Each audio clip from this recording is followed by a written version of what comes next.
Greetings, Blood Bowlers, and welcome back to a brand new episode of All or Nuffle. And as always, I'm joined by Gary. Hi. No Steve tonight. He was meant to be on, but something came up at the last minute. I have sent him the invite to join the call, so he may pop in at some point, halfway through or towards the latter end, just to say hi and have a little chit-chat with us. But for the most part, I'm afraid you're stuck with us. And as a result of Steve abandoning us, I think there's no better word for it, Gary. Yeah. Let's just say what it is. Call a spade a spade. He's fucking left us in the lurch, is what he's done. We love you, Steve. Really. So yeah, all it is we thought you were going to do all the content, and now we're doing a fill-in, and we're just going to have a chit chat. It's not even a joke. It's not even a joke. It was meant to be Steve's episode. He'd planned it. He knew what he wanted to talk about because we were supposed to be doing some more prep for Full Bid Cup with his team. So me and Gary have had to sort of literally. We usually start recording at 8 o'clock. We jumped on at 10 to. It's now 15:15 because we spent the past 25 minutes just throwing a bullet list together just to stuff to talk. We've just been chatting, and then we spent 2 minutes. That's also true. But we have because we would never be that unprofessional. To be fair. No, God no. But there's quite a bit going on in the Blood Bowl world at the minute, so we actually have got a few little bits to talk about. To be fair, we're not just going to be being chances and try and spin a 10-minute conversation into an hour, are we? Let's give it a go. Let's see what happens. But anyway, how are you, mate? How are you? I'm good. You're a busy man. I'm a very busy man at the moment. Yes. I've had a lot. I've been trying to squeeze a lot into my last few weeks. Let a couple of people down, yourself included. Sunday night.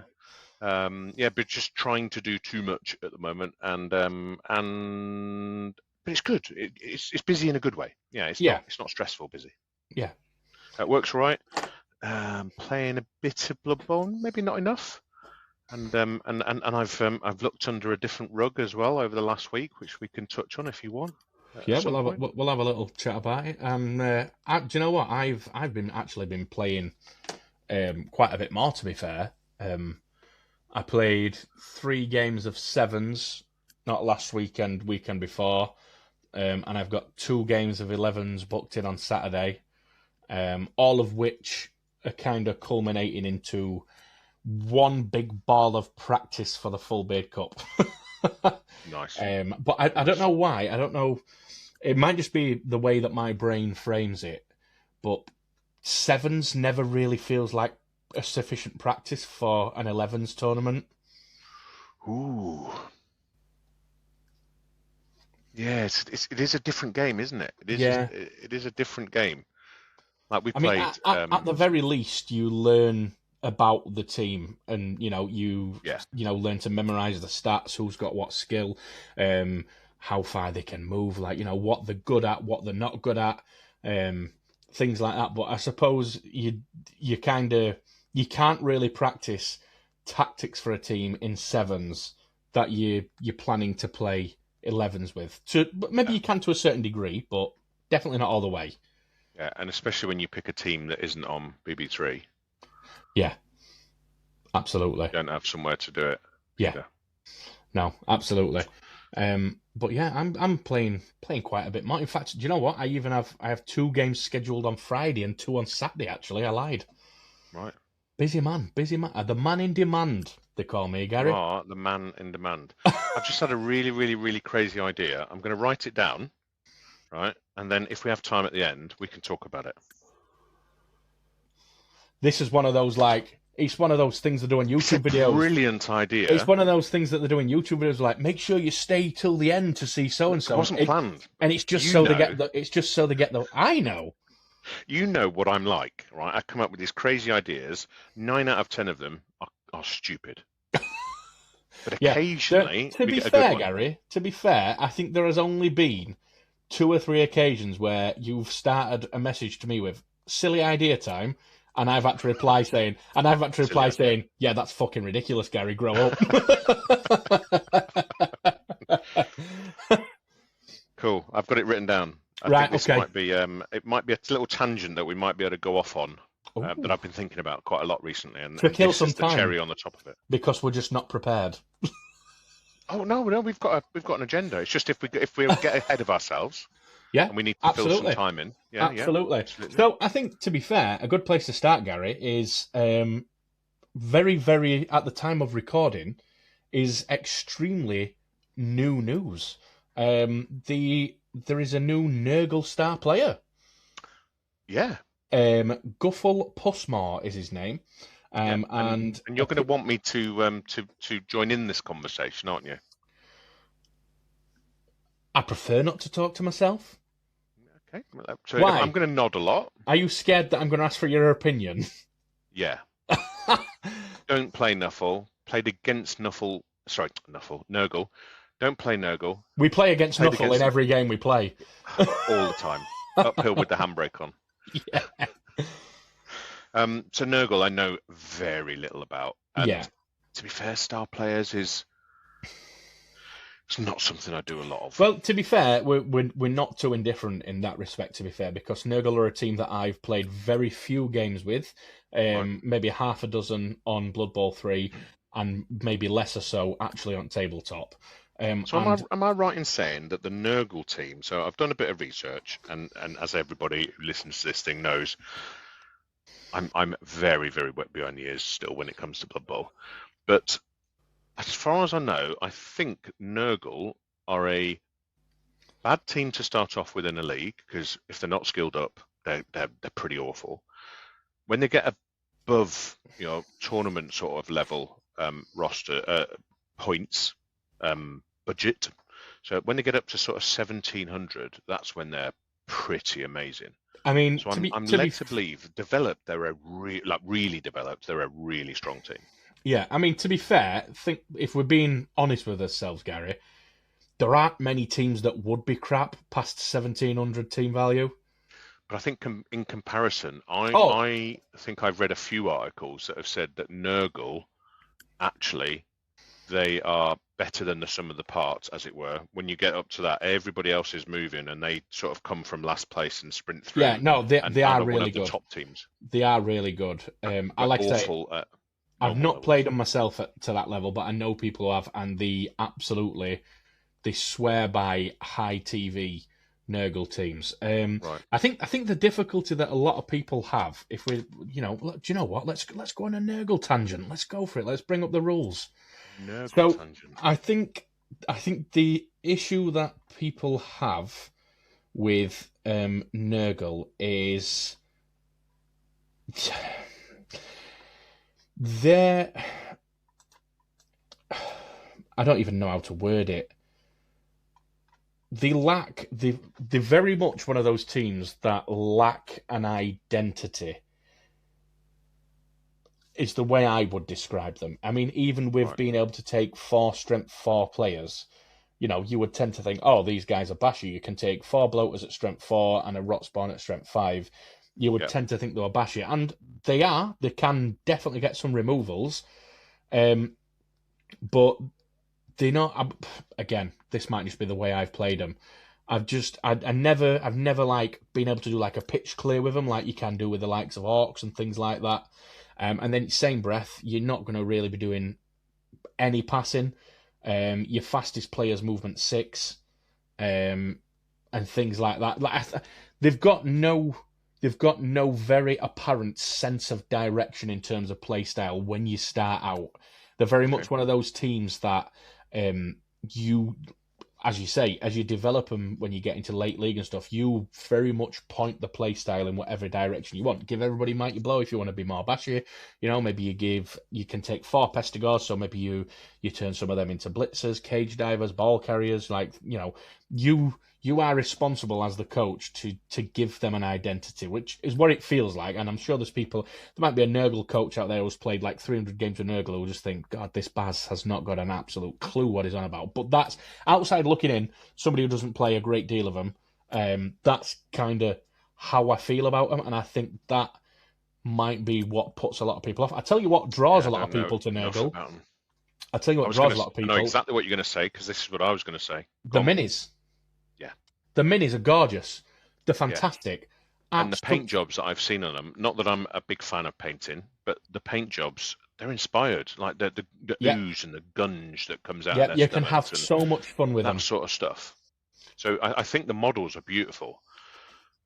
And they're not even on a list of, they've not even made it into visibility for me. Yeah. If I had the 30 teams end to end, the top 20, they're not even in my top 20. Yeah, I'm desperate to play. I probably think it's quite likely that a lot of people who are new to Blood Bowl and, are suddenly faced with the decision to pick a team, they'll look through the Games Workshop website and see Nurgle and think, oh, Rule of Cool, those minis, nice. The minis look fantastic. They get them, they spend a lot of time building them, spend a lot of time painting them, and then early on probably think, ooh. And then to naturally, be fair, though, when you get your first team on the table, I don't know about you, but I had lizards and orcs, and I think I would like to go back to them at some point once my skill levels start to get a little bit better, because I just don't think I knew what I was doing. I still don't know what I'm doing, but I knew less then what I was doing, and I'd like to go back just to see if it was the teams that I'm not really happy with, or whether it was just my skill levels. Yeah. Like back then, I didn't even know how to reliably work out defensive and attacking assists. Yeah. And it was only when I got onto humans that something just clicked. I don't know if it was somebody must have explained something to me. So with Nurgle, apart from the minis looking cool now. No, I totally get it, and I think that's probably the case for a lot of people. Minis look cool, get them, realise that there's more of a learning curve or a development curve than they anticipated, and they probably end up buying a tier 1 team instead. But yeah, they're a fun team. They're one of them teams that I own them, and I crack them out for a game once every 6 months, and I have fun playing them. But I never ever really feel like I'm in charge of the game, and that's down to me being inexperienced. With Nurgle, but I do really like the look of this guy. I'm just looking. And what do we have we been given anything in detail about his stats or anything? Or we've got some. So first of all, what I do want to comment on is this guy is very similar to the other Nurgle star player that came out last year. Right. Can you remember what he was called? He was the same size. He had a great big gut, but instead of having like purple skin, he had like tan skin, and he didn't have like a giant mouth on his belly. There he is. What's he called? I'm going to use Gary's phrase here. One moment, caller. Let's have a look. Oh, this person hasn't put his bloody name on. I've just found.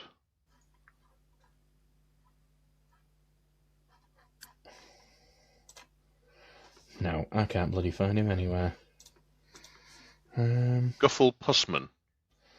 That's the one. Oh no, hang on. Oh, is that why they look the same then? They've got the same second name. Are they brothers? Well, no, because Bile Rot Vomit Flesh is the new one, isn't he? No, Guffle Pussman is the new one.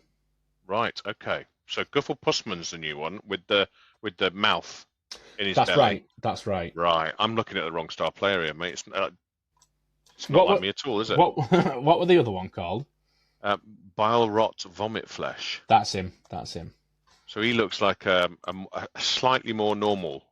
I say normal about Nurgle. A slightly more normal guy with a half a t-shirt. He looks like me on a bad day. Probably on a good day. But I do think that the Bile Rot Vomit Flesh and this new guy are very similar. I do think if I were a hardcore Nurgle coach, I would probably be a little bit disappointed that it's not that inventive. I don't know. Maybe they've got slightly different rules, because I'm just reading some of the comments on the YouTube, and they're saying about what his stats were in 2016. It was movement 5, strength 3, AG 4, and it's just like, really? It doesn't feel a strength 3. So he's got it in the Warhammer community article. It alludes to not his stats, but some of his skills. He's got foul appearance. So you've got to do the old roll a d6 before you block them. If it's a 1, your activation ends. You can't block them. Monstrous mouth. Well, that's obviously referring to. It's a mutation. I am not. Well versed in mutations. Let's have a look. Yes, that's right, an listeners. Existing one, is it? Yeah, it is. Monstrous mouth is. Is it? Yeah, I'm fairly certain. Ah, right, okay. You are hearing this correctly, listeners. We are having to Google things as we discuss them. Monstrous mouth. This player may re-roll any failed attempt to catch the ball. In addition, the strip ball skill cannot be used. So it's basically the mutation version of catch, with the added bonus of cancelling out strip ball. Which, yeah. Not a bad skill. And then he's got the plague ridden.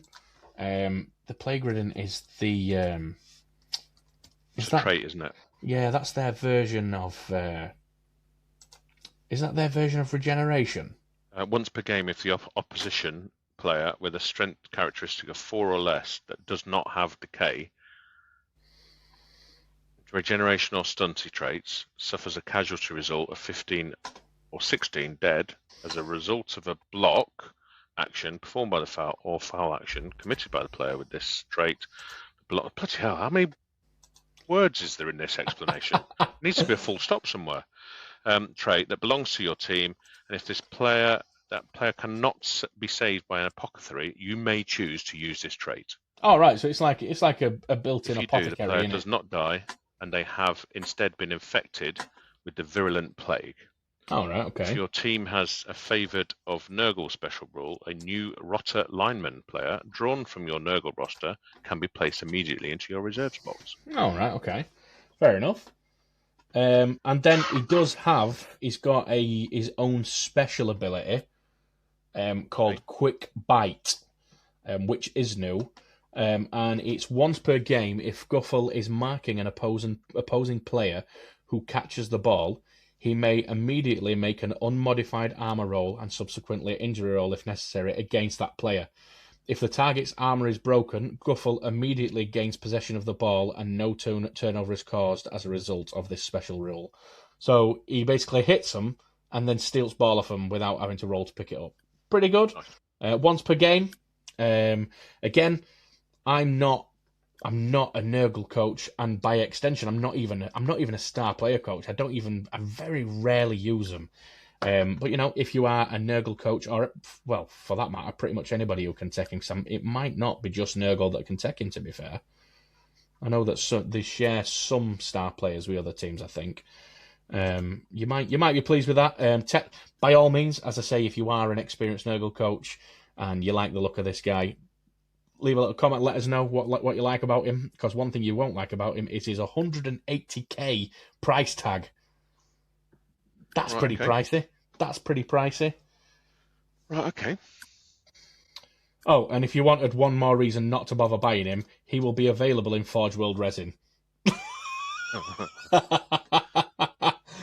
Oh, dear. But yeah, I mean, listen, it's not for me. Not my cup of tea. But all Blood Bowl news is good news. All the time. Absolutely.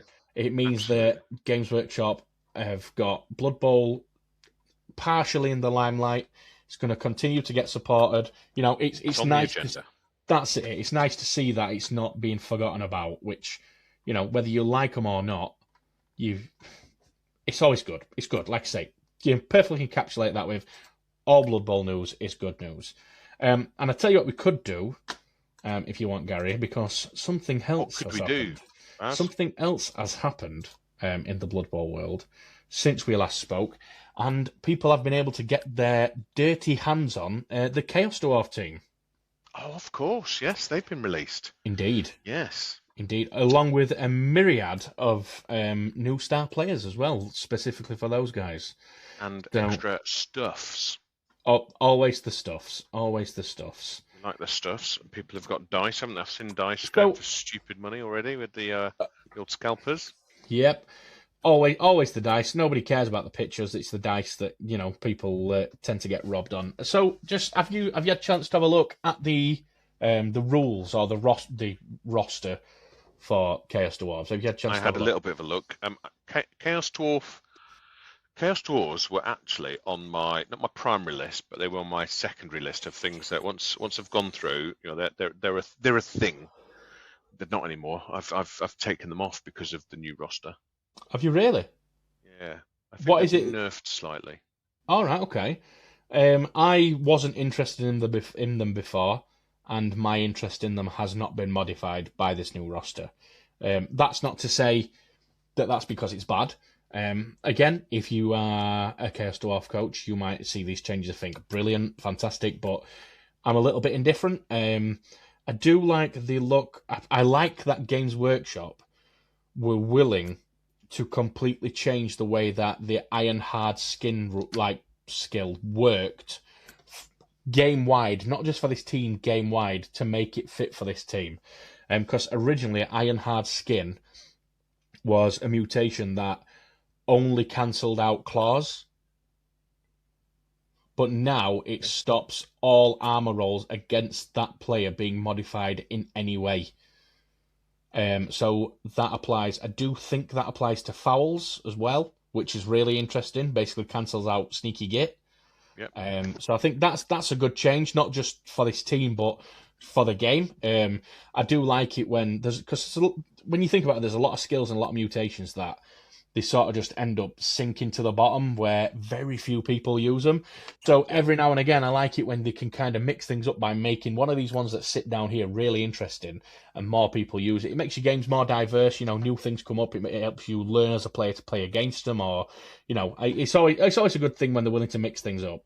Do you think there's a need for poor skills and like superstar skills, or do you think that everything should be a little bit more balanced? Because there are some really, really good, like a few random skills in League, and League's not my thing. I love going to tournaments, but in League, if you random some skills and you get some skills, you do look at them and go, oh. Yeah. I think the thing is that makes a skill either one of the really good ones or one of the ones that you kind of like roll your eyes at is how situational it is. The more situational it is, and the smaller portion of a game or a turn or a drive or whatever it can affect, the less useful it is. You look at things like, your bread and butter, your block. It comes into play. It comes into play on your turn. It comes into play on their turn. Like, how many blocks happen a turn? If you've got plenty of block on your team, it's constantly either saving your ass or within a chance of saving your ass. What are the big skills then? Because obviously you've got block, guard, mighty blow, dodge. Right, those are you're probably your four biggies. Yeah. What are your other? What, the next tier down? I don't know if that is all. Is that all of the top tier? For me, in my opinion, those are like what I think are probably the four most popular. I think the next ones after that are maybe your tackles and your wrestles. Yep, and your leaders. Yeah, your leaders. And then sure hands, and then maybe a touch below that, you start to get into some of your passing themed ones. Your catch, your accurate, your cannoneer, your nerves of steel, things like that. And again, you're perfectly seeing the trend that I've just explained. We've gone from skills that come into effect pretty frequently and consistently throughout a game, down to skills that only apply when passing or catching the ball. And then you go even further down, you've got, skills that like kick that only applies to when you're kicking the ball. But I fucking love kick. It gets a really, really rough rap. I love kick. It's a near enough a must-have if I've got room for it on my roster. But, I think that's what dictates what skills are popular and what skills aren't. It makes you feel like the more it gets used or comes into play, it makes you feel like you've got value for rolling or picking that skill. Yeah. And I think the other thing as well isn't, because I think a lot of people talk about the frequency you can that the skill can be used, but also the impact. If something isn't a big use, a big frequency use skill, but when you do use it, it has a big impact, like leader, for instance. It isn't something you use. You use it once per half, but it gives you a free reroll. It gives you that extra, 50, 60, 70. Yeah, and you will always value skills differently. It's purely circumstantial. For example, I could, like I say, I'm playing 2 games on Friday and 2 games on Saturday. I could take leader to all 4 of those games, and in both games on Friday, I might go into halftime and end the game with 1 reroll left to think, oh, fuck, I shouldn't even bother taking leader. What a waste of a skill. But then Saturday, it happens that way, and you don't take it.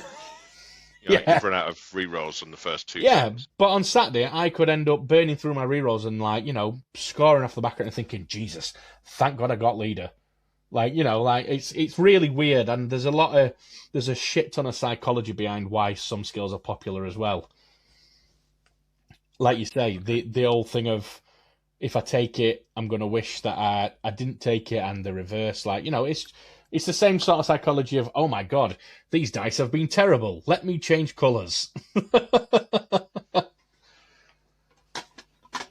was I going to say then? I was going to say something else, but it's obviously gone. No, it's gone. But yeah, I'm not interested in the Chaos Dwarf team. And do you know what? I think genuinely one of the biggest things that have put me off them, and I get it, but I do not like that the Bull Centaur Blitzers are a separate purchase from Forge World. Do not like that. Don't like that one bit. I get that they can claim that, it's quite a big miniature, and to fit it in the box or everything else, the efficiency of this placement on the sprue, we couldn't quite work out. All right, that's fine. Release them in a separate plastic kit then, instead of Forge World resin, you dick. Don't you sit on the fence there, Buzz? Why is it got to be Forge World? Why is it? It's expensive, and the quality of the resin is crap. The amount of cleanup you have to do with Forge World resin is for the price you pay, is vile. It's ridiculous. I cannot believe in 2024 they're selling products at twice the price of plastic versions of stuff, and it's a worse quality product. It's ridiculous. There'll be a reason, won't there? There'll be a production. I'm sure they will have justified it in some way. And do you know what? For the majority, cost must be more for the plastic. It must be. And do you know what? I'm sure for the majority of people, that's not going to be a problem, because they're just going to get a third-party team anyway and not bother playing it in any Games Workshop tournaments. Brilliant. And I'm sure there are some fantastic third-party options out there already that are massively popular. But yeah, I think it's a big fumble by Games Workshop, because I think all they've done there is exactly what I've just said. They've pushed people into the arms of third-party teams. Potentially, yeah. And they've added another player, haven't they? Isn't there a Hobgoblin Stabber? Yeah, there's actually 2 new positionals.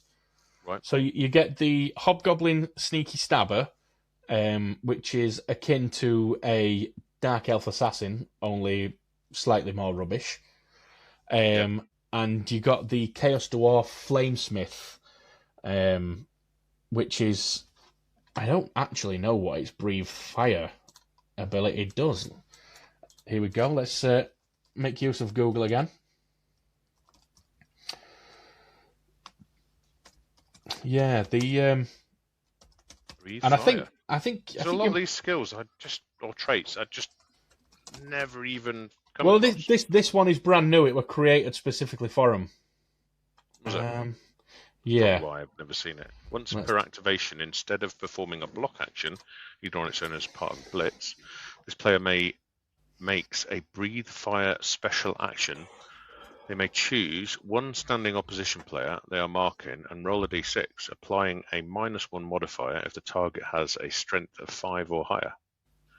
On a 1, the player is overeager, engulfing themselves in flame, and is immediately knocked down. On a 2 or 3, the opposition player ducks the gout of flame, and nothing happens. And on a 4+, the opposition player takes the ball of fire straight in the face and is immediately placed prone. However, if you roll a natural 6, the potent pyro has taken its toll, and the opposition is knocked down instead. After the breathe fire special action has been resolved, this player's activation immediately ends. So it's kind of Chaos Dwarves' answer to projectile vomit, kinda. You know, something you do instead of a block action. I'm sure there are Chaos Dwarf loyalists out there who are loving that. Again, it's not really my wheelhouse. It's never really going to affect me in terms of playing them. This is the thing, isn't it, that we always say about Blood Bowl, is it's lots of different things to lots of different people. Mm-hmm. There is something for everybody. Oh, God, yeah. Chaos Dwarves, I was really looking forward. They were, just right on the edge of my primary list radar. But I think this release helped me go, you know what, my list is too big. I needed to narrow it down anyway. And I have narrowed it down now, and we'll get onto that. Do you, quick question, I know you've recently played some games with Dwarves. Mm-hmm. Has your experience playing Dwarves maybe influenced your opinion on Chaos Dwarves at all?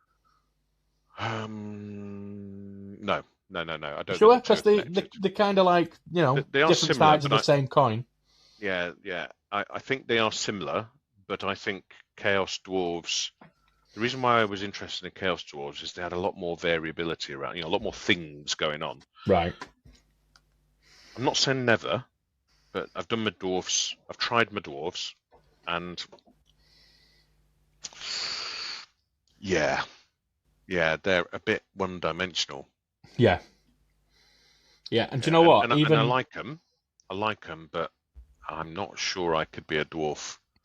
It's not Blood Bowl, is it? It's not mad. It's not crazy. Yeah. The randomness and the chaos has been taken away with dwarves. You play them, and they're fairly solid. Absolutely, you can get beaten up, but they're fairly solid, and they chunder down the they just edge down the pitch a little bit, and 2-1 is all that's ever going to happen with dwarves, isn't it? Imagine playing a dwarf mirror match. Well, it's just like dwarfs and orcs, isn't it? And well, yeah, true. But yeah, like I say, as always, same as it was with that star player, mate. It's good news that a new team is here. Leaves us with only 2 teams in Teams of Legend. So what do we think is going to happen? Do we think the two, because there's all sorts of rumours, isn't there, flying around, is there going to be a new updated starter box with the 2 new Teams of Legends?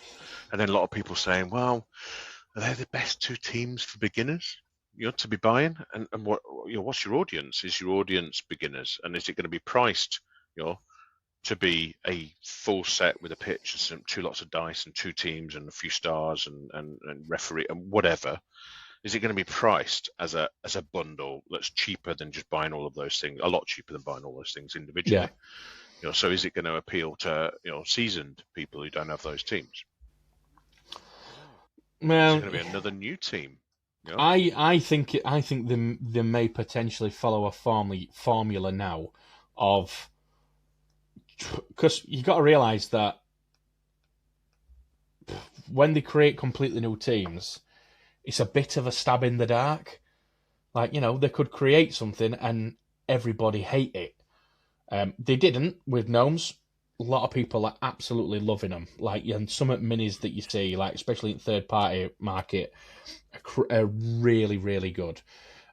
So I think that the formula now is going to be a completely new team, a Teams of Legend, a completely new team, Teams of Legend. So that sets them up for the next 4 teams to come out after Chaos Dwarves. It sets them up to be able to say, right, here's a completely new team. Oh, you didn't like that? Well, guess what? The next one is this Teams of Legend team that you've been waiting for years. That's what I've got a question for you. That's what I think they could do. Oh, go on then. Putting you on the spot here, because completely unrehearsed. Right? Yeah. If you can wave a magic wand and you could call, just specifically for you, what the next 3 GW Blood Bowl releases would be, what do you think you'd want? I know exactly what my one of my 3 would be easily, and I think it would be one of your 3s. Not including Teams of Legend? No, everything. Anything. Everything. Ooh, So that's shall a I good tell you what one of question. my top 3 would be, and we can work out where it would sit in our 3s, because I think it would be in both of our 3s. Oh, go on then. A new combined rulebook. Yep, Right. So 100%. all of the eteras and all of the everything, all of the updates, in a new hardback copy, so that you can just buy the book and you've now got everything in one place. Yep. If they release that Absolutely. tomorrow, I'd buy it. And I Absolutely. think loads of people, if they released it, people would just buy it. Yep, I absolutely. think 35 quid, a new rulebook with all the teams that have been released since, all the updates to rules, the changed wordings, the updating it so that Underworld denizens no longer have swarming things. Yeah, 1,000%. Because at the minute, if you want to play Blood Bowl to its truest form, you've got to carry around the rulebook, every copy of the Spike magazine for teams that have released since, and have a copy of every single FAQ/errata, or whatever it's called, ratata, that have come out, since 2020 edition launched. So 1,000. That is probably the most. I think that's community wide. That is the most sought after thing. I think it is. Maybe what we need to do is maybe we need to have a very, very top level poll, right? And we can do it in Nomads, and we can do it on your Spotify of, if you could pick what the next thing would be coming out, what would you want? Would you want a team of legends? Would you want a new team? Would you want a starter box? Would you want an updated rule set? Or other? I tell you, I mean, you could combine the two. A new starter box with the updated rulebook, and both remaining teams are legend. You combine all of that, but I reckon where they would get the most bang for their buck is if they had a new starter set with all the everything in one box, just everything that you need, with maybe the big guys, and you've got a really, really good deep roster of 2 teams, and those teams being available as individual teams, because some people maybe have got them, and your team of legends coming out, and an updated rulebook that is sold separately as well as in the thing. If you were to bring those out as a combo, and you can buy all of them separately as well, wax on, wax off. I think that, and if they announced it today and it was all ready for Christmas, I think they would cash in. I think the community is absolutely waiting for a starter box. How many people have we advised recently? Just go and buy the 2016 starter box. Just go and buy that one. Just go and buy it. It's got humans and orcs in it. Yeah. Just go and buy that. Best 2 teams for starter. Just get that one. You can get them really, really cheap, and some people, and all you want is the teams from them. You don't want the stuff, maybe the pitch. You don't want the dugouts. You get some dice. And you get a few other bits. You get an ogre in there, don't you? Is it an ogre? No, not an ogre. Yep, you get an ogre in there, and you get a troll. So, it just makes sense. There's so many people that pick Blood Bowl up, and a load of other things. And Blood Bowl isn't the thing that they play, because they play it once or they start painting. I see them all the time, the 2016 boxes. Yeah. I genuinely reckon the community would go mad for a new starter box, some more teams, a rule book, some more big people, and just more stock. How often do they run out of stock all of the time? Yeah, always out of stock, out of everything. Yeah. Anyway. No, but I don't think they are going to do the starter box. I don't think they're gonna. It was too. I think the dates have just been 4 years apart, and I think they've missed a boat on 2004. Unless they've got something already ready to go and printed and manufactured, ready for Christmas. I think they need to be talking about it now for it to be in the shops for Christmas, distributed, and loads of people would know about it. Yeah. So it's either a really, really closely guarded secret, or it's not going to be coming anytime soon. Yeah, I don't think it's coming this year. I think we would have got a sniff of it by something. We'd have got a sniff of it by now. I reckon so. But I would love for that to have been the case. But yeah, I'll at the minute, mate, I'll settle for an updated rulebook. Just an updated rulebook. Seriously, I think that they would, if they were to, how many active people are playing? There's a lot of active people, and I reckon out of everybody that plays Blood Bowl at least once a month, yeah, I reckon at least half of those would buy the updated rulebook in absolutely. the first 6 months. Surely to God. Yeah, I would absolutely. Yeah, I'd get it on pre-order. Yep, 1000%. Absolutely. It wouldn't be enough for pre-order. No, probably not. Yeah, yeah. I totally agree. It's not like us to go off on a tangent, is it? With no, of course Chaos not. Dwarfs? Absolutely not. But yeah, again, all Blood Bowl news is good news. So as long as they keep bringing stuff out, even if it's stuff that I'm not interested in, I'm going to be happy about it because again, it's just more support for Blood Bowl. And we did say about Nurgle and Chaos Dwarfs. We did say, not our boat. But you know what? They might not be ours, but there'll be lots of people whose boat they are. Oh God, yeah, there'll be people who are over the moon that Chaos Dwarves have had a new release and are thrilled with the new star players for them and the new positionals, and it's their dream release. And do you know what? That's brilliant, and I hope they're everything that they think they're going to be. But just not for me. Just can be happy that they're here. I'll tell you something else as well we've talked about a few times is third-party models.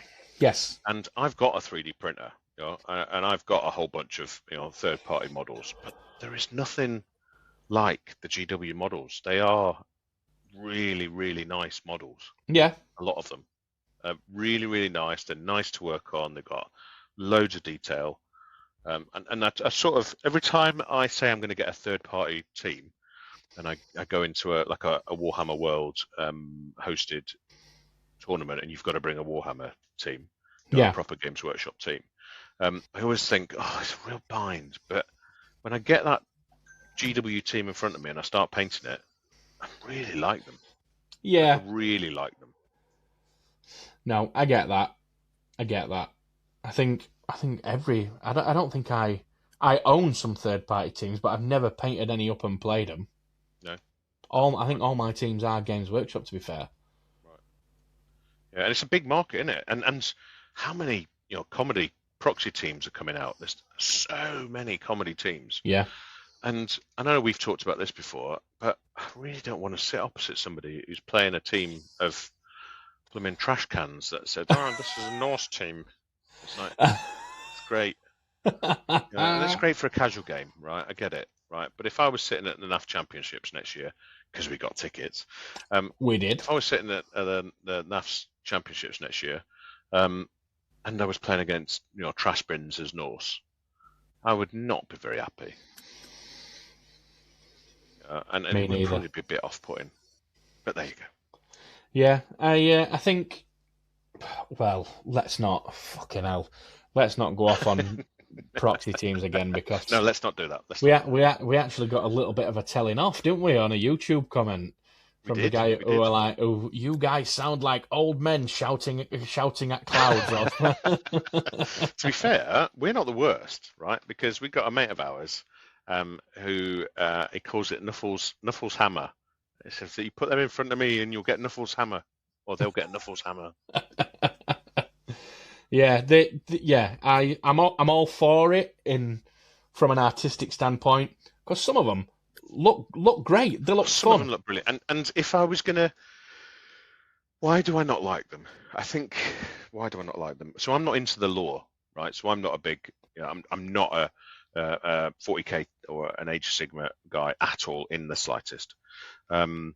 I'm into the fantasy realm, so D&D has always been my thing, and Warhammer Fantasy Roleplay was a huge thing when I was growing up.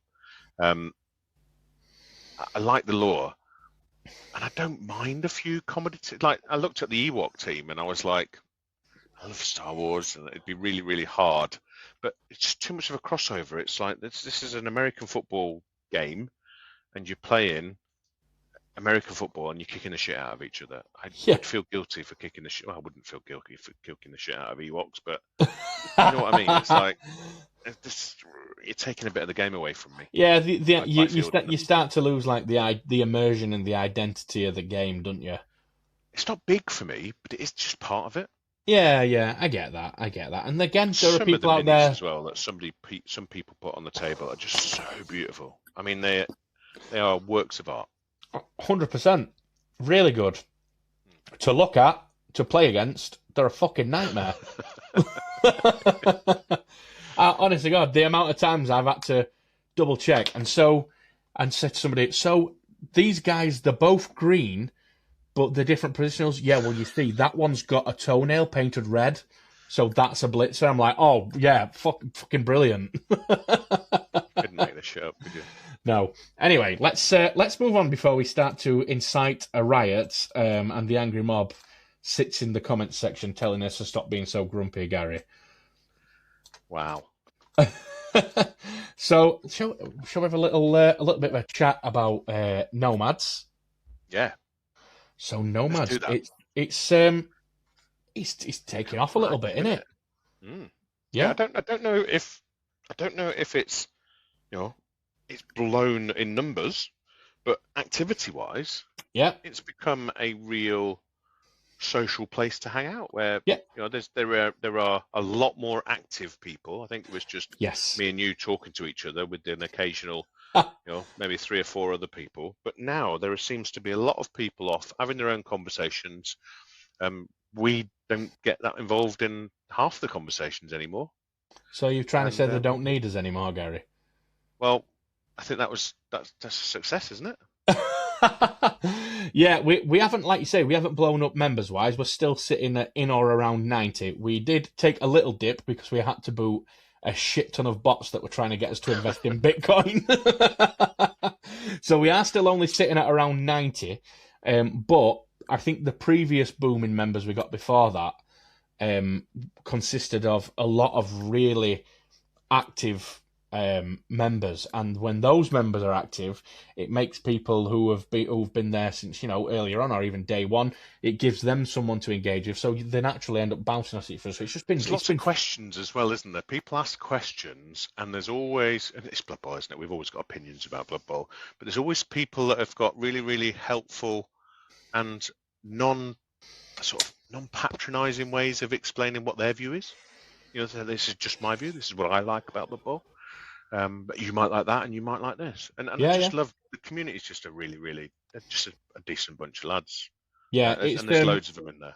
I think absolutely loads of them. We had a little bit of feedback a few weeks back, and somebody said that they had heard us mention on the podcast before that the aim of Nomads is to create a super laid back, casual place, no seriousness whatsoever, for people who are like-minded and like Blood Bowl, to just somewhere to socialise, like you say, ask questions, compare rosters, painting tips, share paint jobs, things like that. And there's a marketplace in there. Indeed, and somebody actually reached out and said, "You know what? You've absolutely nailed the vibe of like keeping it really casual." In fact, that same person said that Nomads kind of feels like the common room at a college, where people just come and go in conversation, super casual chit chat, back and forth for a little bit, disappear, come back, And I thought, we're clearly doing something right if the people who were in there getting out of it what we wanted them to get out of it, which is it's really nice to hear that it's doing what we wanted, and it's not overly serious, it's not ridiculously over organised or sold as having the ultimate bells and whistles and it's the best community ever. It's very humble, and I think people appreciate it for that. And it's nice that people are getting out of it what we aimed for people to get out of it. I think we've got a really good balance as well. As I think we've got more newer players than we have experts, as it were, and everything in between. So I think there's a real balance across the board of all sorts of different players, and you get. Occasionally you'll get some really, really detailed conversations about a particular skill at a particular TV that you would have on a particular player, and all the whys and wherefores.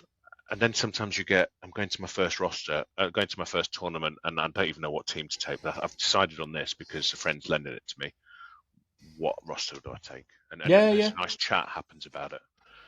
Lots of rules questions going on. And it's funny how, there are some experienced people in there that some of the more technical rule questions come in, and not everybody knows exactly what the wording means, or they've missed it. Or, Oh, mate, it's just there's nothing I enjoy more. Well, not enjoy, because that sounds a bit ridiculous, but I really like when I see what appears to be, or looks to be, a really experienced coach who. It's like it happened the other day where they replied to someone saying, "Do you know what? I've been playing that wrong for all these years. Thanks for clarifying that. Just to show you, every day's a school day, and you never finish learning Blood Bowl." I don't think so. I genuinely think I've learned a whole bunch, and Ed and Brian and the guys always tell me that you've done loads. You've learned absolutely loads, but I don't feel like I've got out of first gear yet. So much to learn. I tell you what, it's also worth mentioning that we have expanded the leadership team, for lack of a better phrase, of Nomads. The facilitators. Well, basically, they've come in as our carers. Yeah, me and Gary, we set it up. We put our faces and names to it, and now we've got two other gents just running it for us. So a massive shout out to Liam and Tom. We figured that although we've slowed down a little bit in terms of growth in numbers, we are teetering on that 100 members. It doesn't hurt to have an extra pair of, or two extra pair of eyes just overseeing things. Because as casual as we are, we do want to make sure it's a safe place for everybody. Like it's with them bots that we're trying to send scam links, extra pair of eyes ready to delete messages and boot people out, and extra ideas as well. I think since Tom and Liam have come on, I think there was a whole bunch of ideas that we'd had that we thought, over this next 12 months, it'd be really, really nice to do this with Nuffles. But we want it to be casual. We don't want it to be too over-organised. We don't want it to be something that it's not. Because if you try and be something that you're not, and then you revert back to your default, people are going to go, well, this isn't what I signed up for. Yeah. So we made it really clear what it is. It's really casual. It's a bit of a mess about. It's like a common room. But Liam and Tom have come on, and they've come up with so many amazing ideas, and a lot of them are things that we've already talked about, but they've made them better. Yeah. And so fair play to them. They've been absolutely brilliant, and we know none of us are all available. We do this, just for shits and giggles. Yeah, absolutely. None of us are available 24/7, and they are always there when you need to ask a question. They're always there to help. They're always offer. Like Liam's gone and started to organise the Blood Bowl 3 leagues.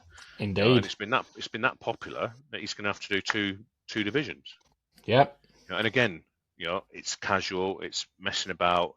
It's for fun. It's not for I'm the champion.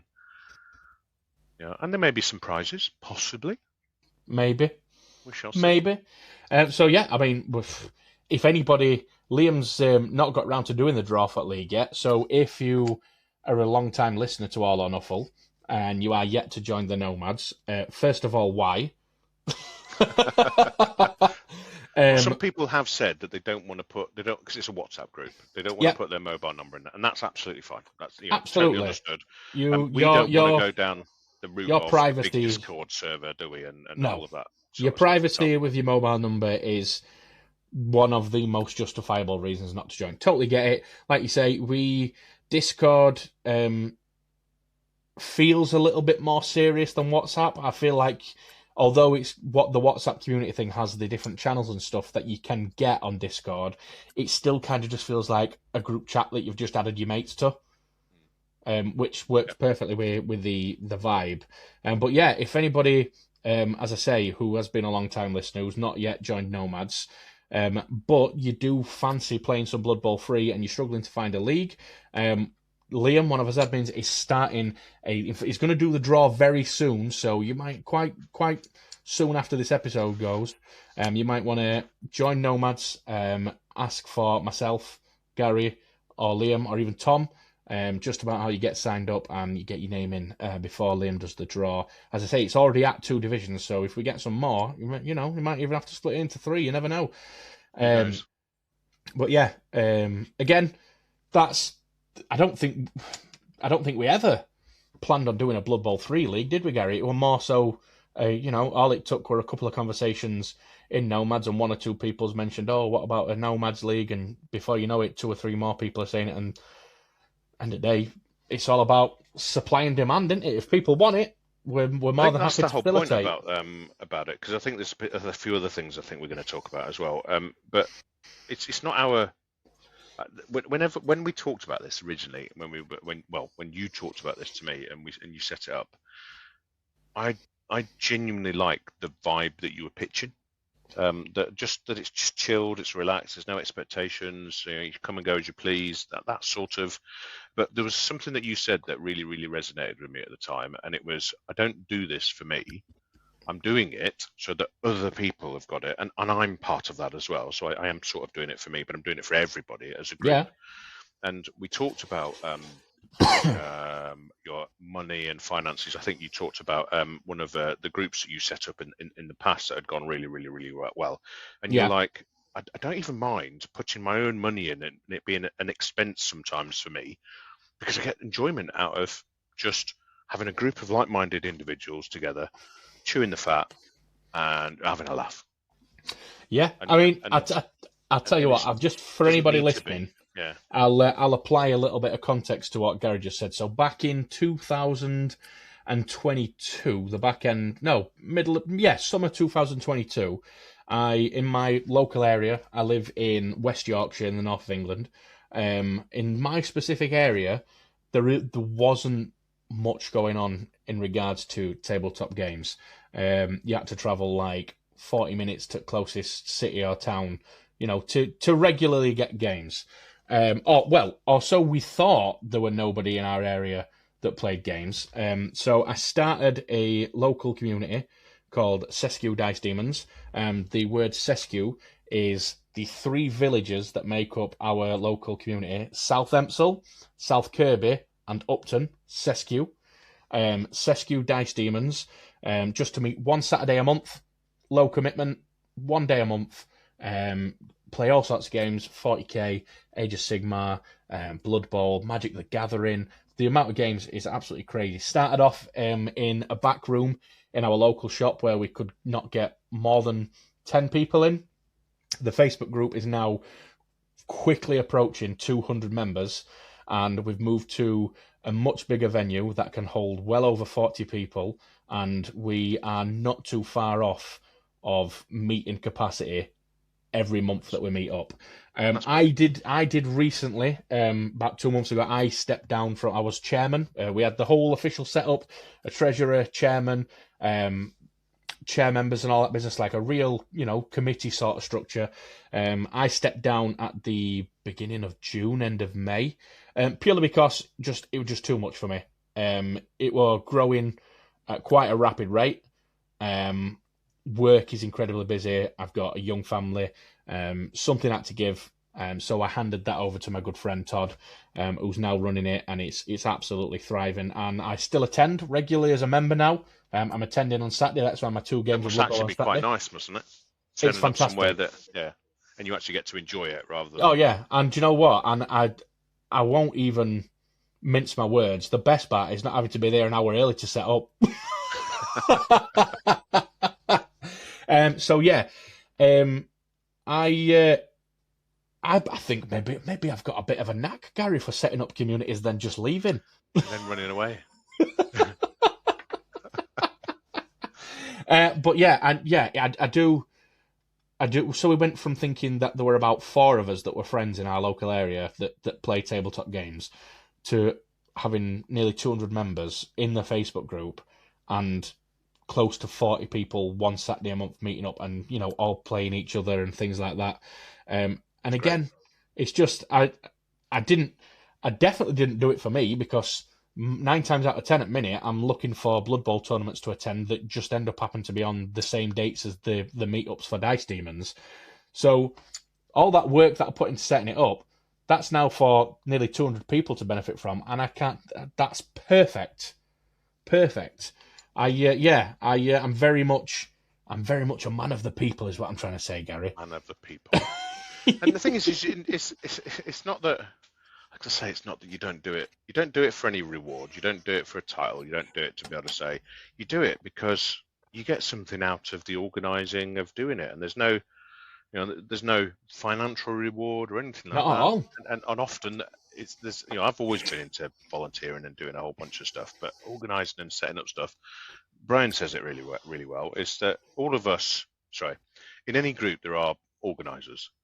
Right, and if you're not organising it, somebody else will have to organise it. Yeah, and that's fine. And if somebody else wants to organise it, brilliant. You go ahead and you organise it. I'll do the next one. Or yeah, I'll do one in the future. yeah, absolutely, 100%. Like there is no, and I know there are people out there that run communities like that for financial gain.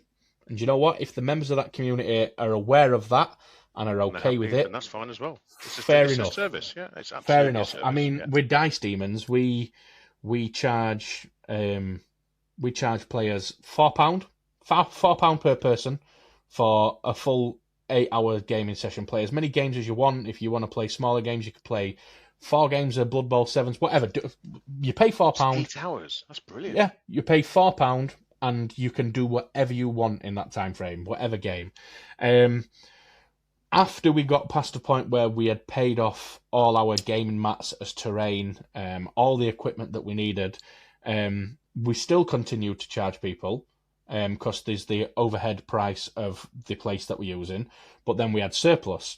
And then after the first calendar year of running meets, we had quite a bit in surplus, and we just said transparently to the group, this is how much we've got left. What we're going to do is we're going to hire a coach.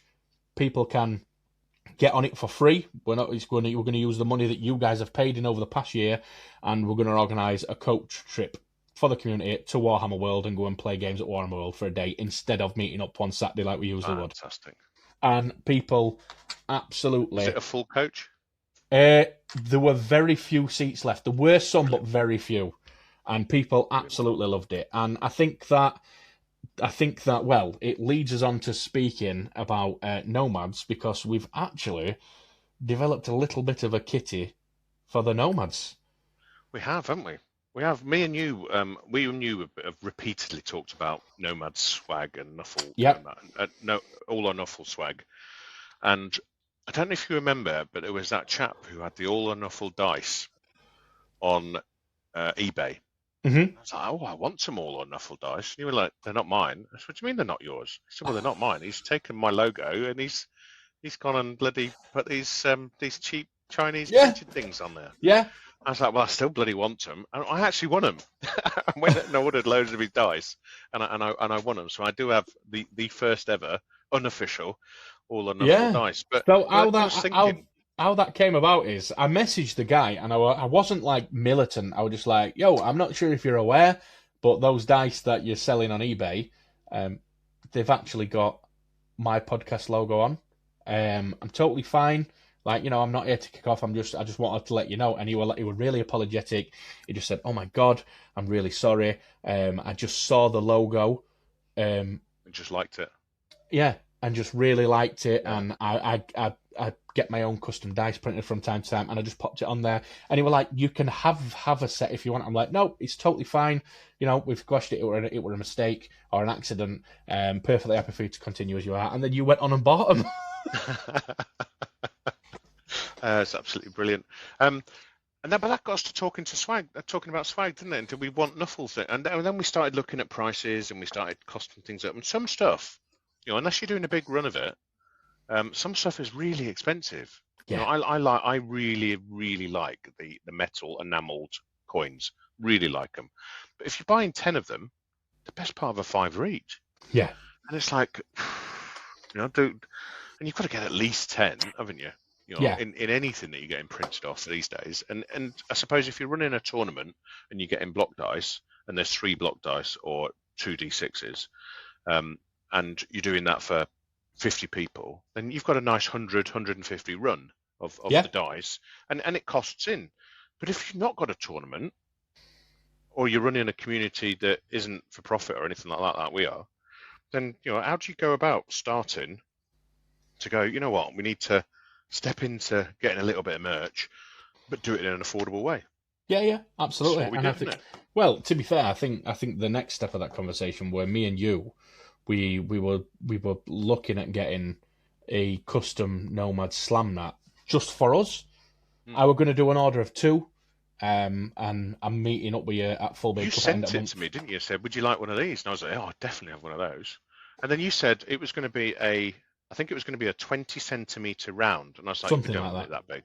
We don't want it that big. And you're like, you can't get them any smaller. So that was it, right? Challenge accepted.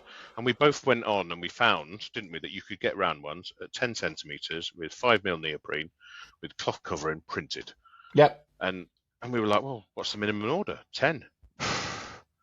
We need 10? Right, let's see if anybody else want one. Within 3 hours, 10 of them had sold out. To the point that we had to... Other people started asking, and we said, excuse me, is there any chance we could order... We'd ordered them. Is there any chance we could order 20, please? And we were like, yeah, no problem. And then they sold out in under a week. Yeah, easily under a week. So they're all sold out, and which meant there's not very much profit there at all. And the whole point of it is that the last one of every run is going back into the community, isn't it? We're going to do, like, when we get to 100 members, we're going to do like a little goodie bag giveaway. Yeah. So we haven't even announced that yet. Have I let the cat out of the bag? You have, but listen, if people, it encourages. Take that off. No, edit that out. Don't worry, they don't know what it's going to contain. It'll leave them thinking, oh, I wonder what's going to be in it. So yeah, they might know there's a slam mat in there now. That's all they know, and they might know something else in a second. Because once we sold out them slam mats, we sold the largest portion of them to people that we knew we were going to be meeting up with at the Full Bake Cup. We put a little bit extra on top of the price for what we paid for them. And so how much are we selling them for? Just so that people don't go, oh, you're selling them for 20 quid. Oh, we're selling them for 3 quid. Yeah. 3 quid. 3 quid. Yeah, 3 quid if you're collecting them from us at the Full Bake Cup. A few people have asked for them shipped, which we're doing for £5 just to cover shipping costs. Yeah, and envelopes and all that sort of stuff. Yeah. Which, go and look at any slam mat out there. I won't name companies, but you're lucky if you're paying under a tenner at some places. And I think did we make about £1.50 on each slam mat, I think, Gary? It was between £1 and £1.50. I think the posted, there's not very much because we'd sort of absorbed the cost of postage pretty much. But yeah, it was between £1 and £1.50, and that allows us to have a few extra slam mats for goodies to give away to people, and then the money just goes back in. And we're also keeping the accounts, aren't we? So me, you, Liam, and Tom have all got access to the accounts, and we are recording everything line by line. So if at any point any of the members of Nomads want to have a look at the account, they're all readily available. Absolutely. And not only that, it's worth mentioning that the funds are getting paid into a shared PayPal account as well. It's not going into anyone's specific bank account. It's like a therapy session, isn't it? there are all 4 of us know the username and password for the PayPal account, so it's shared. There's not one person in control, and like I say, we had a pretty little penny left in there in Kitty, so we decided to order something else, didn't we, Gary? We did. What else did we order? We went for some little. Well, you can't really see very well. Is it terrible? Sort of. Well, for those of you that aren't watching the video anyway, because there's people who'll be listening to audio. I'm not sure if you can hear that. Yeah, we ordered some custom poker chips with the Nuffles Nomads logo on, that you can use however you like. Use it as a prone marker for a big guy that you don't want to lay down. Use it as a ball token. Use a couple of them for dugout markers, whatever. Use them for whatever you want. I know that Gary has taken a substantial portion at stock and took 3 for himself. Substantial. Of the 20 again that we ordered, I took 3. Yeah. Just because I know that I will use them. And and I know this sounds silly, right? But I think quite a few years ago, I used to try to play poker. And when you do the rolling the chips with your hands, not through your knuckles, but just rolling the chips. Yeah. I can imagine me sitting at a Blood Bowl pitch, just rolling, just playing with the poker chips. So yeah, we've fully sold out on slam mats now. All 20 have gone. Yeah, and almost sold out of all of the poker chips now as well. Yeah, I think and we again, ordered only for £3, weren't they? Yeah, these are £3. Same rule applies again. £5 if you want it shipped. Yeah, I think we've got 6 of the 20 of these that we ordered. Yeah. And we're only a little small community, but the people in the All or Nuffle podcast audience are probably thinking you've done enough about Nuffles now, but we haven't. We haven't done enough because it's we'll never stop. It's our little thing. So we're really, really proud, aren't we, that we've got ourselves a little pot. It's all paid for. Everything's all, because we put the money in to start off with to buy the stuff, and now we've got a pot of money where everything is paid for. All of it's just profit, and that goes into, right, what do we want next? And we're thinking dice next, aren't we? Yeah, probably some Nomads dice. And it's worth mentioning as well poker chips, maybe. That maybe, or maybe, like I say, we might even get to a point where we've got enough spare in that little kitty where we say, do you know what? We'll do a community giveaway this month. Here's how people enter. We'll draw it on so and so date, and that person will buy and order a team of their choice to their house. Something like that. So yeah, every penny we get, once we've covered cost, because initially when we order things, like I've literally right here actually, I've got a big bag full of envelopes that stuff are going to be shipped in, that I bought out my own pocket. So once we've covered everybody's costs, we don't want it to cost anybody anything, because obviously, like I say, it's just a community for fun. We don't want to take anything. None of this is it's no profit, and we'll pay for our bits as well. We're not getting them at cost or anything like that. Yeah, well, actually, my 2 poker chips, that are meant to be £3 a piece, I think I'm owed like £8 for buying all this. I'm just taking £6 straight off it for these. 68, I think it is. There you go, Mr. Treasurer there. I'm just going to take these 2 and knock the £6 off of what I'm owed.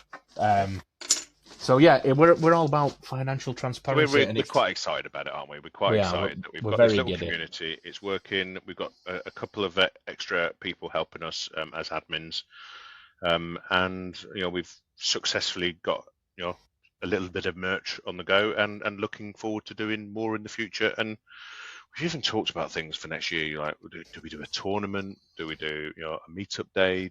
There's all sorts of ideas, and it's just all really about what the Nomads want. Yeah, absolutely, community driven. If me and you really want to do something, but people in Nomads poo it, then me and you will go out. We'll not do it. Yeah, we'll just sit in a room by ourselves. Yeah, we'll do it together. We'll do a 2-man tournament. 2-man tournament. Fantastic. So yeah, that's everything with Nomads. I know we've just, maybe people who are not even remotely interested in Nomads but love the podcast have probably muted their Spotify for the past 20 minutes that I've been talking about. Apologies. We are quite proud of it.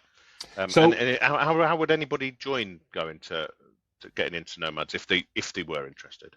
If you are interested, I will put a link to the Nomads WhatsApp community in the description of this episode. It should be, I think that links in the descriptions on Spotify do hyperlink, so you should be able to just link it and click it, and it'll take you straight to being able to join. But please be mindful, as Gary mentioned earlier on, if you are sensitive to sharing your mobile number, because it is a WhatsApp community, your mobile number does become shared with everyone else in there. So if that is something that you're sensitive of, and is a barrier to you joining, by all means, please don't feel any pressure to join. But if you're all right with that, we would love to have you. Yes, absolutely. So yeah, moving swiftly on. Thank you for listening to our TED Talk on Nuffles Nomads. I think we're both. Me and you, Gary, we're both at different stages in a similar journey at the minute, aren't we? We are, yeah. So I did my my humans, didn't I? I did my humans, and I've had, I was going to say I've had quite a bit of success. Success for me, I've won a few games with humans now, which has been great, and I'm taking them to Full Beard Cup at the end of the month. And that's going to be my swan song with humans, because I need a new team. And then you beat me to it, didn't you? I did. Well, I had them painted and ready to go because I bought them when they first came out and didn't like them. Right. So mine had just been brushed to one side. And the team we're talking about. Them at the time you bought them? Absolutely. Yeah. Yeah, I bought them on pre-order, painted them within a week of getting them, And played then two put them to games one with them, side. and never touched them again. We are, of course, talking about the Amazon team, Yep. and I think I've spoke about Amazon's poorly on here before, and spoken about how they lack identity because it's just everybody's got Dodge, and I'm happy to say that I have had my mind changed a little bit. I've played over the past month or so, maybe um, including both sevens and 11s, maybe 5 or 6 games with them. Had some success, had some bad games, but I'm learning what makes them tick, and I'm learning what skills are valuable with them and which aren't, and it's making the experience a lot more enjoyable. Brilliant.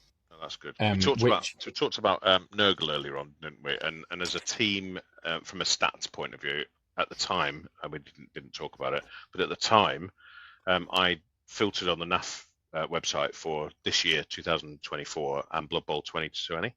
And Nurgle are down near the bottom, in the bottom sort of 6 or 7 at 44.52% yeah. win rate. Amazons are second. Well, see, I didn't know that, Gary. Well, no, well, I didn't know that either, and that surprises me that they're all the way up there at 55.89%. It's nearly 56% win rate. Yeah, which is huge. Yeah, absolutely. I think for me it is, when I got the Amazon team, I was very much in the thick of my my Wood Elves journey. Like, I was having a shit, and to speak modestly, I was having a shit ton of success with Wood Elves, and so naturally I was winning more with them, which meant that I were enjoying games a little bit more. So I only really wanted to play them. So I don't really think I gave Amazon's a fair shot, and now I'm kind of making the time for them. I'm actually really enjoying them, and I'm going to get plenty more practicing with them. And the idea is to take them to the Full Beard Cup at the end of this month. Yes, brilliant. And I'm not going to play with them until after the Full Beard Cup, so I'm hoping to have them painted up. But they're going to be my team for next year. So for the NAS, and for we've also got a team in the Home Nations. Yeah. A team we're just going to try to avoid coming last, because I think the standard is going to be off the scale. Yeah. There. So yeah. So I'm looking forward to playing with them, because it's a team that are completely different than anything else. That, because they don't have a strong passing game, do they? No, not really. They can. I suppose you've got your Python throwers that are a 3+ passing. You give them accurate, and they've got a decent chance of a short pass. 3+ on a short pass with accurate is not terrible. It's far better than some of the teams out there. That are worse than that at baseline. And you could give one of your Piranha Blitzers the catch skill, so you've got a designated catcher as well. So you can give them some level of a pass game. But yeah, I would probably argue that you're never really going to develop them so that passing becomes your primary game, but you can probably develop them so that you've got it as a backup if your run game maybe doesn't go to plan. So what do you reckon their primary game is then? Is obviously, with all that dodge, you are never going to be trying to stand next to anybody at the end of your turn. Pretty much. Yeah. Pretty much. How do you score, and how do you defend with them? Well, Gary, I'm still in the thick of that journey myself. I'm still in the thick of figuring it out. But I think that the Piranha Blitzers are your fastest players at 7 movement, and they come with jump up by default. Nice. So they're standing up at no cost to themselves. So they could So think of this: they've got dodge and jump up, and another skill that I forget.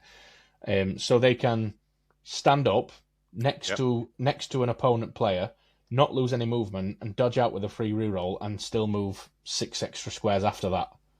Well, they got dodge, jump up, hit and run. Hit and run. Oh, that's the one. So when you blitz with them, hit and run? That's a skill that came out specifically for them when they launched. So when you do a block with somebody with hit and run, whether it's part of a blitz action or a normal block, I think afterwards you can move away from them 1 square, so long as you're moving into a square where you're not marked by an opposing player. It's like a free movement away. Yeah, so it's 1 free movement away from them. And then you still get to keep your movement if you've blitzed? Yeah, I think so. Right, okay. That'd be nice. I think so. That one out. But yeah, I think, like I say, I'm still very early in the journey of trying to figure them out. I didn't realise as well that your blockers have got defensive. Yeah, it's a good skill. Is there anybody else that gets defensive as a starting skill? Don't think so. Never played with it. Never ever had it on anything that I've played with defensive. I've taken it before. I once took it on a. I was playing in a league as Necromantic Horror, and I took it on a Flesh Golem. Right. I don't know if this accounts as roster tampering, but I was playing in the league, and everyone else put their rosters in the league chat, and I noticed that of the 12 people Everyone in had it, guard. yeah, 9 players had like spammed guard, and I was like, oh well, I'm gonna take a player with defensive if you guys are doing that then. Cheating bastard. Yeah, honestly, I did it after the fact. I was like, oh, I'd not posted mine yet, so nobody would know I'd changed. I'm like, I'm gonna give everyone defensive. Do you know who Mike Davis is? Is that the guy who does all the stat tracking and stuff? Yeah. I don't know him, but I know who he is. So one of my things, and thanks Mike for what you do for the community, because it's absolutely amazing, and I know he's done loads for the Euro Bowl that's just happened. I think he's done quite a lot of the stats there as well. But I've always been looking at the NAF Championship stats that he pulled together for this year, and what the distribution of stats are for different teams and how they differ, and what do people err with. And he's done exactly the same for the Euros. And I'm just looking at that now, and we were talking about the big skills. Block obviously is a huge skill, and if I've got a couple of things written down here. I don't think we're going to have time to chat, and we'll have to maybe do it on another episode. But the next biggest one, I thought Mighty Blow would be higher up, but the next biggest one is guard. Yeah, no, I think I would have thought guard had come before Mighty Blow. Yeah. Right, and they're huge. They're 1,700 players took block, and 1,085 took guard, and then it goes down to dodge at 613. Wow, that is surprising actually that dodge is that low. Yeah, and of the remaining of the next ones, wrestle is 524, and then it drops again down to tackle, which is 253. Wow. Leader 240, Mighty Blow 240, and then it drops again to strip ball 190. Strip ball is up there. Yeah, I do like strip ball. Yeah, I've never used it. Yeah, I do. I like to put it on a war dancer when I play Wood Elves. Right, okay. Because the combination of leap, you can leap into a cage, and if you get a push against ball carrier, they lose ball anyway. Yeah. And then everything else is just below 100. So sidestep is high 80s, frenzy juggernaut in the 70s, kick, sure hands, dirty player, 60s, and then it drops down to 27 for pro, sneaky git 20, 11 cannoneer, and tackle, diving tackle is 11, and then it's in single figures for everything else. Yeah. It's really interesting seeing those skills. Yeah, like it is, yeah. And it's just block and dodge are just so overpowered, aren't they? Yeah, they're really good. Really versatile. They assist you on your turn and your opponent's turn. And that links back to, you feel like you get your value, you get your value out of a skill more the more it comes into play, and those two, and they're big, aren't they? Now, block and dodge, huge when you're hitting people or being hit. Yeah, absolutely. So I tell you what, Gary, we did have 2 little bits left to talk about on this, but we'll bin them off if you want. I'll talk about what you've got written down if you want, mate, and finish off with that. Oh, really?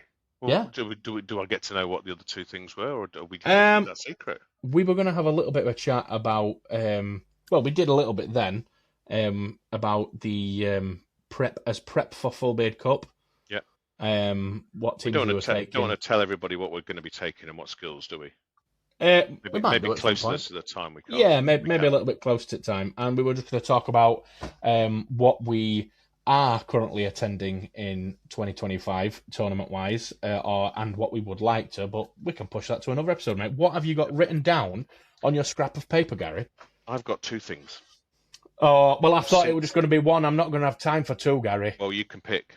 You can pick. Right, so this first thing I wrote down was to do with how do you access playing Blood Bowl? So obviously you can play it on a map, 2 people sitting opposite each other. Best way to play it. There's Blood Bowl 3 and there's Fumble. But there is a distinct lack of other ways of playing it. Like you can't play it on a mobile. You can't play, like if you were wanting to play chess, there are hundreds of chess apps. You can just play chess, but you can't play against a decent AI on a mobile app. Mm-hmm.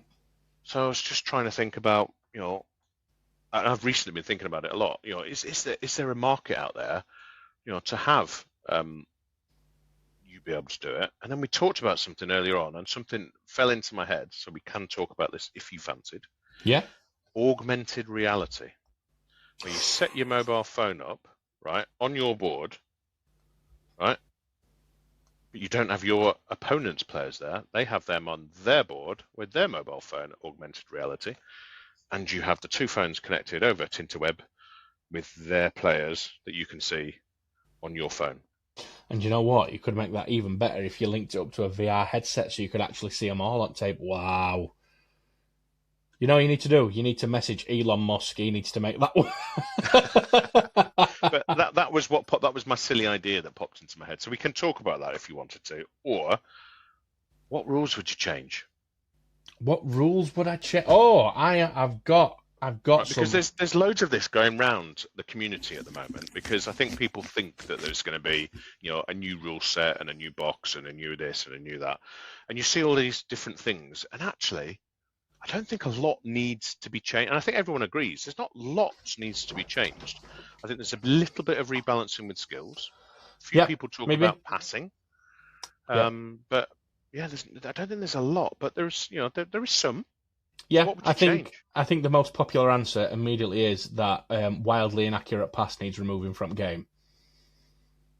It just doesn't make enough sense that to go in a 360 direction is just wrong, isn't it? Yeah, I get it. As a big American football fan, I've seen it where a quarterback cocks his arm backwards to throw, then somebody hits him. It only drops here, though, doesn't it? And the ball goes backward. It doesn't fucking travel, all the way to their own end zone. Yeah. So it either needs removing or rethinking, in my opinion. Another one that is a big one for me, that people do tend to disagree with me on, to be fair. I do not think that if I am all the way in my backfield and the ball's there with me, and I've got one player back there who's totally on his own, not surrounded, I don't think that if that player is 3+ agility, I don't think he should be able to fail as easy as that. I think that for picking the ball up? Yes, I think that if you attempt to pick the ball up and there are no opposing players within 3 squares of you in any direction, I think it should always be, regardless, a 2+ to pick up. 2+ to pick up. Yeah. And then the moment, whether they are marked or not marked, there is an opposing player within 3 squares, that's when you should transfer to using your agility. That is part of the chaos of Blood Bowl, isn't it? I get it. It's having a team, a really good agility team, and still not being able to pick up the ball. Absolutely, and I get it. It's what's just that about? because it happens all the time. All the time. But I just can't. And maybe that's part of my problem, that I try to envision how things in a Blood Bowl game would transpire in a real world version, and I just can't ever think of a scenario where a player that's got no immediate pressure on them wouldn't be able to bend over and pick a ball up. Unless something went really wrong, like rolling a 1. Yeah. And people do, they really disagree with me on that.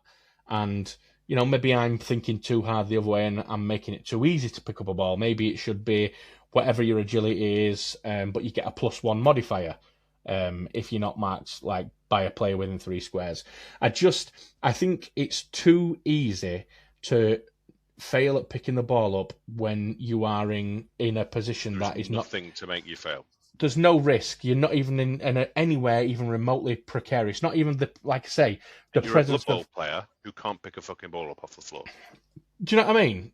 Fair enough. In sevens where they state that it's like the amateur leagues, then yeah, I get it. The players are shit. It says that in the design of the game. These are amateur leagues, whatever.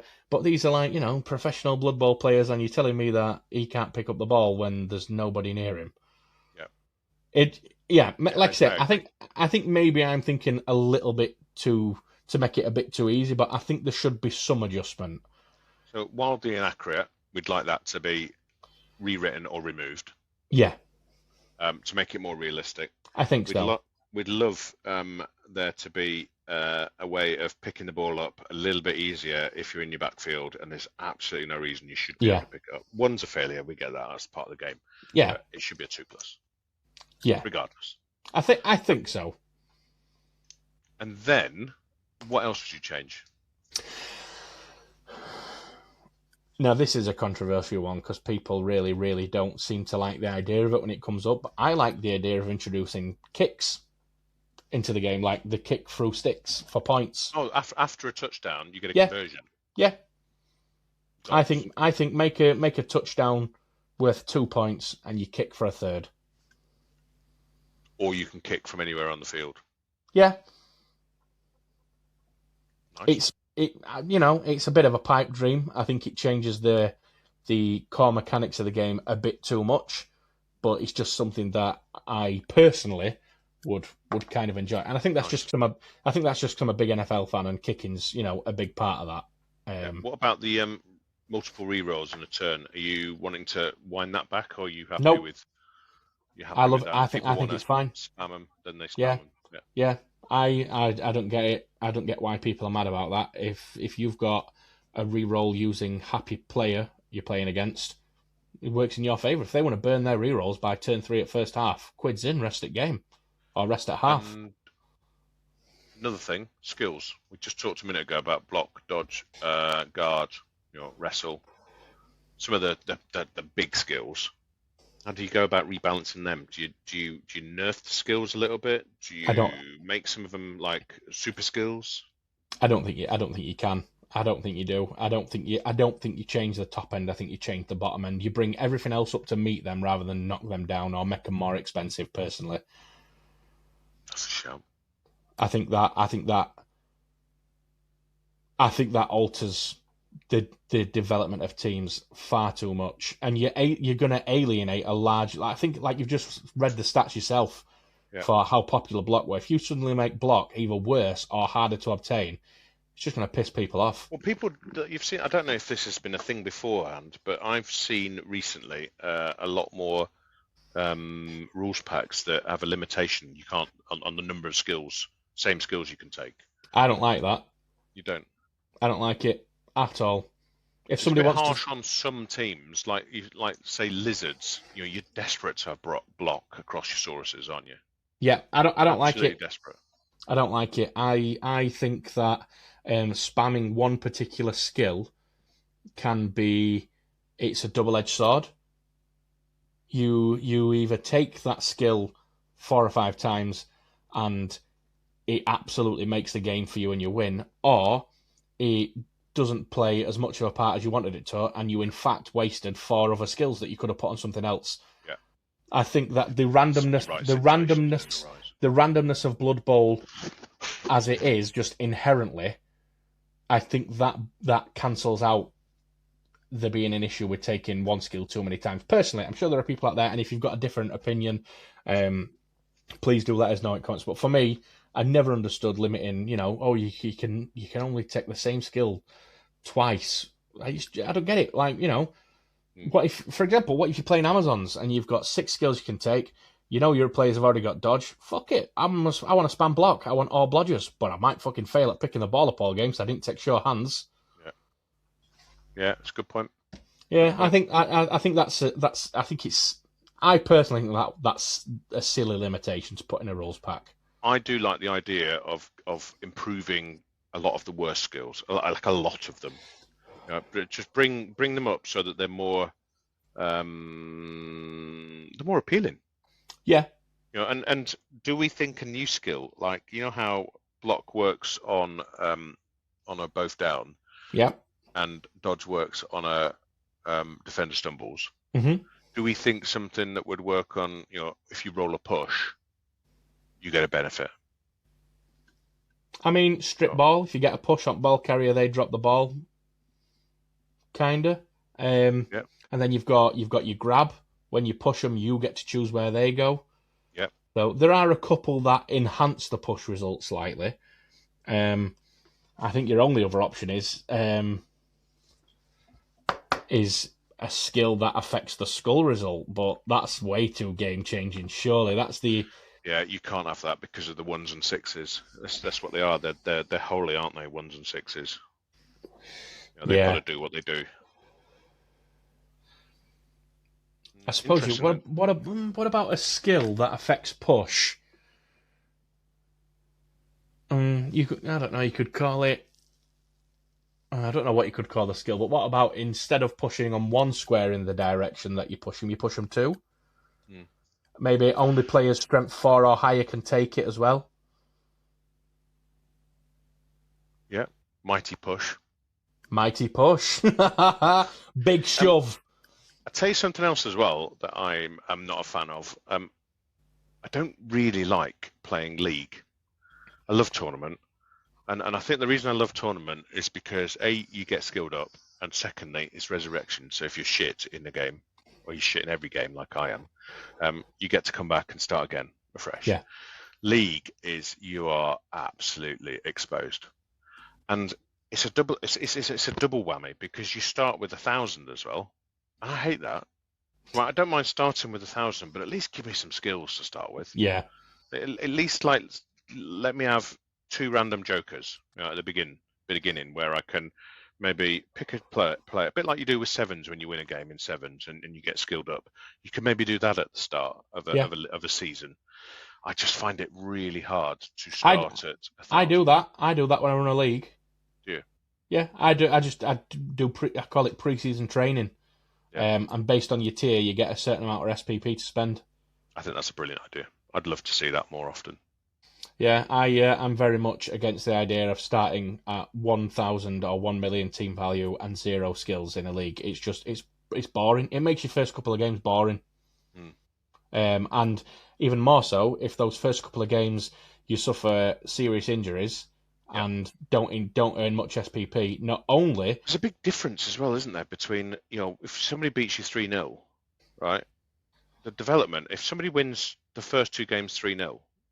And you lose the first 2 games 3-0 of different people, so the amount you're behind already is just absolutely. And I know it gets made up for in inducements, but I don't know if inducements are strong enough. No, I don't think they are, which is why I've also got another homebrew rule for that.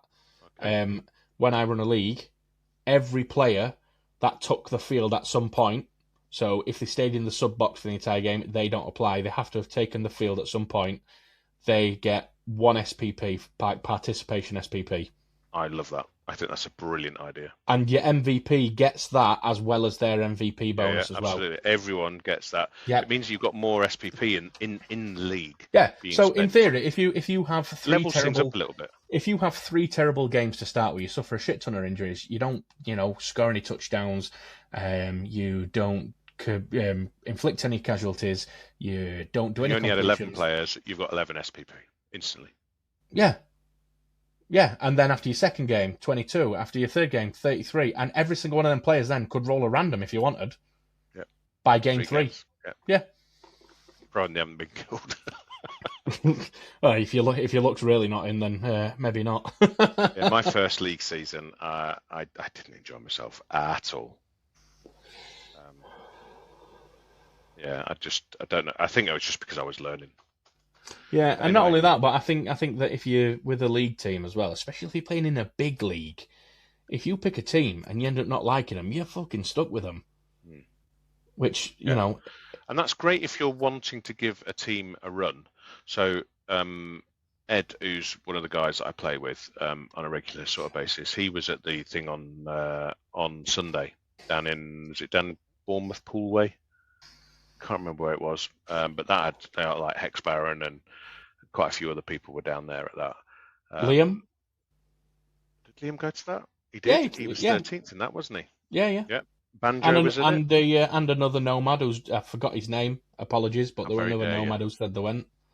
So he was Ed was at that. I don't think he did very well, but he took gnomes, and I think he's played gnomes in the league this time round, and he's absolutely suffered.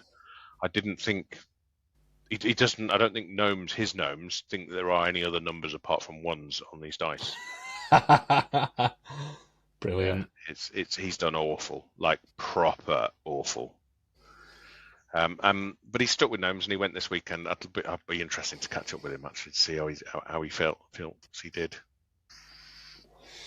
Yeah, it looked like there were quite a few names in there. To be fair, I know we don't do this very often, but I think there should be a bit of a call out for one of our players who did absolutely amazing on day one of the Euros.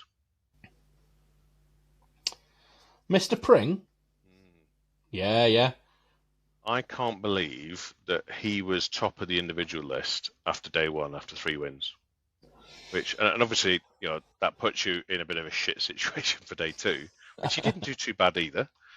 But to be 3 games in and win all 3 of your games on day 1 and be top of the Euro Open that's a task and a half. Oh God, yeah, absolutely. Fair play to him. Where's he been hiding that? I just thought he was a bumbling idiot that used to go to goes to Games Workshop and plays a bit of sevens. He's got skills. He's gonna probably punch me when he sees me next. He's a hustler. He pretends he's crap and then pulls that. Alistair, you're a hustler. Who knew? Some skills, but yeah, fair play to him. Congratulations, it was good. I love seeing people that I know doing really, really well. Yeah, he's brilliant. I think Hex Baron did well in that tournament. I think he came in the top sort of 5 or so. What at the one in Pool? And in Pool, yeah. Yeah, I think he came 3rd. Was it 3rd? Is it? I think so. Yeah. Well, on that note, Gary, we've been running for over 100 minutes. 100 minutes. 100 of your finest minutes. I think we're at about a limit there, mate. I've nothing else I want to cover. Well, what have you got going on this week until we play this all or nothing fun and games again? Got anything on this week? As I said, I've got two games on Friday, 2 games of 11s, then 2 games of 11s on Saturday, all of which I'll be playing Amazons. Let us know how you get on. Yeah, so 4 practice games this week. But other than that, mate, not a great deal. No, I got a game on. I'm hosting 4 of us on Thursday night. I'll be playing my Humans Phobia Cup roster. As final practice, or not last, but one of my final practice games. And mate, I'm listening to loads of Lords of the Rings at the moment. That's another thing we didn't talk about. Very good. Leave that another time. Oh, it's also worth mentioning, before we go anywhere, if there's anybody listening who is attending the Full Beard Cup that isn't in Nomads, if anybody wants to come and say hi, on the Friday evening before Full Beard Cup, there are a couple of us, me, Gary, Steve, and a few others, who have booked some tables to get a little bit of practice in on Friday evening. If you want to come and say hi, or even we might have enough room on tables. If you want to come and get a game in or whatever, just by all means swing by and say hello. And that also applies to if you see any of us at any point throughout the Full Beard Cup. Please don't be scared to come and say hello. I mean, Gary wasn't scared to come and say hello at the Bugman's Battle, and look where we are now. Oh dear. How we laughed, eh? Oh dear me! And on that note, been able mate, to get rid of you since, have I? Oh no. Cool. And on that note, then, mate, I'll leave you to go and enjoy your evening, pal. Thank you very much for your time. Thank you too, mate. And thank you very much to you guys for listening. Please, if you're interested in joining Knuffles Nomads, if you want to get your hands on one of these little beauties, these ball tokens, or one of the slam mats, or you're interested in the Blood Bowl Free League, I'll put the link in the bottom of the comments or the description, for this episode. Give it a click, come and join us. Failing that, we'll see you in the next one. Cheers, guys. Bye.